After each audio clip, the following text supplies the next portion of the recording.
Hey everyone, welcome back to the channel. In today's video, I'm going to show you how to add device to Google Find My Device. It's really simple and easy. First of all, what you have to do is just open up the Google Find My Device on your device.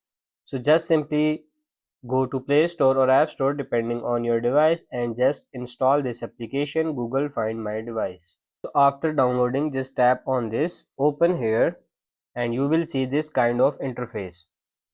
Now you have to tap on this profile picture in the top right corner and tap on this your Google account.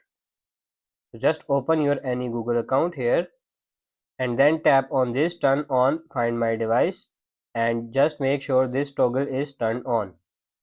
And that's how you can simply add your new device to your Google Find My Device. Make sure to enable this feature all the time to use the Google Find My Device whenever you need it. So that's pretty much it for this video. That's how to add a device to Google Find My Device. I hope this video was helpful. If it is, like it and subscribe to the channel. Thank you.